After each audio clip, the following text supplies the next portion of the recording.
Labdien! Ir iesākusies mūsu izaicinājuma 10. diena. Gandrīz jau esam pusē mana izaicinājuma. Un tas nozīmē vienu, ka darbiņu jau ir diezgan daudz, ir bijusi dažādi. Un piedāvāju šodien jums zīmēt neirokoku.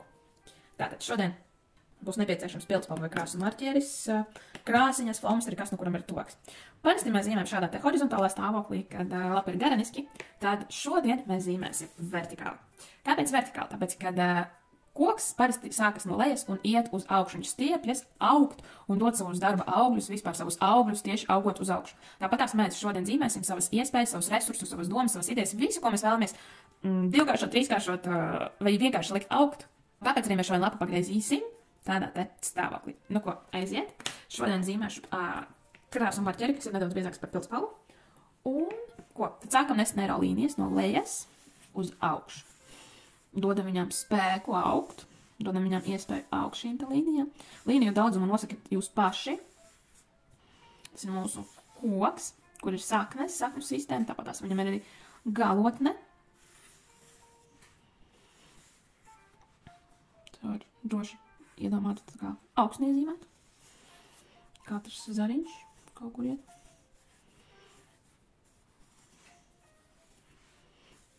Kad lapu ir pietiekami daudz, mēs droši varam ienest lapā kokā arī augļus. Tas varbūt kāds ābols vai kāda cita forma. Manā gadījumā es gribu iezīmēt aplīšus, kas simbolizēs lietas, ko es vēlos, lai tuvākajā laikā palielinās un izaug.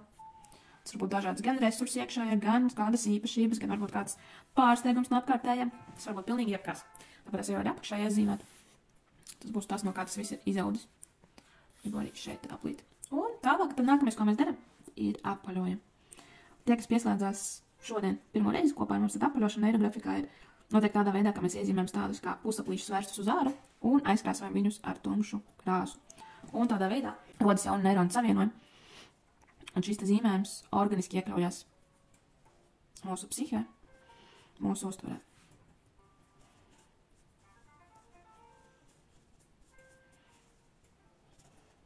Starp citu, ja liksies interesants šis te izaicinājums, tad nākamais izaicinājums. Es apturu domu, ka mēs varētu zīmēt katru dienu neiro koku, dažādus kokus, un katru dienu skatīties, kur mums tas novedīs, ko mēs būsim uzaudzējuši savā kokā, un ko tas mums nesīs. Tā ir ļoti efektīva praktika, jo principā pilnīgi jebkuru lietu, kas mums ir apkārt, ko mēs vēlamies sasniegt, kas mums ir nepieciešama, gan tie varētu būt finansu koks, gan resursu koks, gan iespēju koks, mēs audzējam uz augšu. Tāpēc visas lietas, ko mēs vēlamies, lai tiec uz augšu, lai aug, lai nestāv uz vietas, tad mēs varam izzīmēt ar šo te praktiku, ar šo te algoritmu. Tāpēc arī nākamā doma, ja sanāks, tad taisīsim nākamo neiro koku izaicinājumu.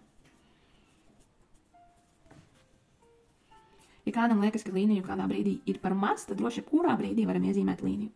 To daram noteikti no lejas uz augšu, jo, kā jau teicu, ka šī te darbiņu uzdevums ir augt, tiekties uz augšu, tāpēc arī līnijas vēlam zīmēt no lejas uz augšu. Ja iepriekšējā dienā mums šāmaņu lietu mēs zīmējam līnijas no augšas uz leju, devām spēku saviem resursiem, savam vajadzībām, tad šoreiz mēs tiecamies uz augšu.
Nu, ko, esam pabeiguši apaļošanu. Ja gribās piezīmēt kādu apli, kādu līniju, to droši var jebkurā brīdī izdarīt. Un, ko mēs tagad darām, protams, jūs atceraties, ka mēs ienesam zīmējumā krāsu.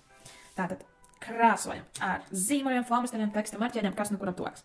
Es šodien turpināšu tradīciju un zīmēšu ar krāsu zīmoliem. Tātad krāsojam. Vienā krāsu laukumiņā, vienā krāsām vismaz 2-3 krāsu laukumiņus.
Esam aizkrāsojuši mūsu koku, tad nākamais mēs nofiksējam rezultātu.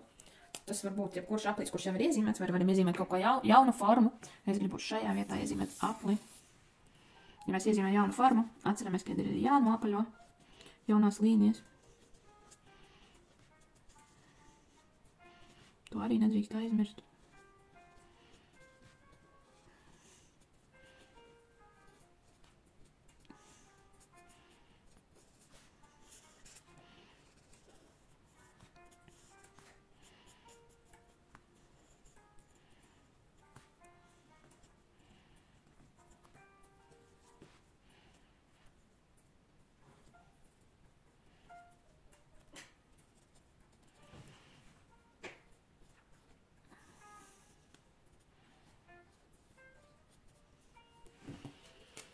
Lai viņa vairāk izceltos tā jaunā forma, paņemšu arī sarkanas krāsas, flomasteru apvilkšu.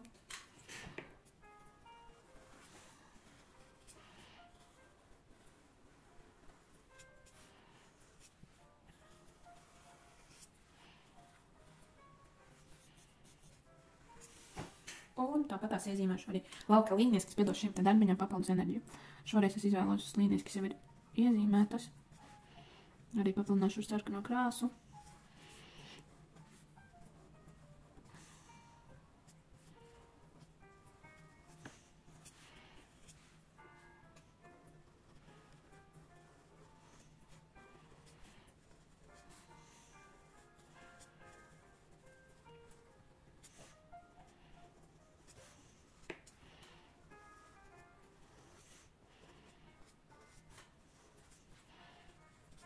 Nu ko, mūsu 10. diena ir galā. Esam uzaudzējuši neiro koku. Viņš ir devis dažādus augļus, devis mums resursu, spēku. Un, respektīvi, mēs esam šajā nedēļā, šajās dienās uzņemam vairāk spēka, enerģijas resursus, lai mēs pārējās palikušās dienas jau būtu enerģiski un pavadītu tā, kā mēs to vēlamies, relaksējoties un enerģiski ejot visiem darbiem cauri. Paldies, ka esi bijis ar mani šīs 10 dienas. Priecāšos, ja tu noliekos šo te video, kā arī piesakos šim te kanālam. Ja gribi padalīties un pateikt savu paldies, droši var rakstīt man kādu komentāru vai piesakot sociālajos tīklos Instagramā vai Facebookā. Tev saku paldies un tiekamies jau rīt mūsu 11. izaicinājuma dienā. Paldies!